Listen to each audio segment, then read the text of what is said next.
Kwa majina naitwa Emmanuel Sateli Kusaga. Mimi ni mzabuni na fundi mkuu katika karakana hii mnayoiona. Sisi ndio tumepata uzabuni wa kutengeneza dawati za manispaa ya Kibaha, dawati 4000 ambazo dawati 2000 ni za sekondari na dawati 2000 ni za shule ya awali na msingi. Shukuru manispaa hii kwamba imetoa fursa za ajira kwa vijana wengi, maana kijana mmoja unakuta ana familia, ana watoto wawili, mke. Kwa hiyo ni almost watu 150 wananufaika kwa mradi huu. Kwa hiyo tunaishukuru sana manispaa hii kwa kuweza kutuwezesha na kukwamua kimaisha kwa familia hizi ambazo zinategemea mradi huu. Wangu naitwa Robert Isaya Bendera, ni fundi wa useremala.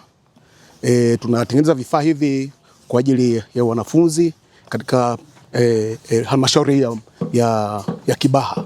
Tunashukuru kwa ajili ya kazi hii kwamba imetupatia ajira, maana tuna familia, tuna watoto, na sisi tunamshukuru sana ndugu Kusaga kupata kazi hii. Pia tunamshukuru mkurugenzi wa manispaa hii ndugu Rogers, kwa Dr. Rogers kwa kutupatia kazi hii. Kazi hii inaendelea vizuri sana na matarajio yetu ni kwamba ikifika wiki ijayo tunaweza kupata dawati kama 2000 hivi. Kwa majina naitwa Oliver Salvatore Kimosi. Mimi ni mama lishe, nawapikia hawa mafundi hapa. Nimenufaika na mradi huu wa madawati. Nimepata ada ya wanafunzi, kupeleka watoto shule. Nimenufaika sana. Ni zetu kwa Mheshimiwa Rais Dr. Samia Suluhu Hassan kwa kuweza kukumbuka wananchi wake, kwa kuweza kutuinua wananchi wake wanyonge wa chini.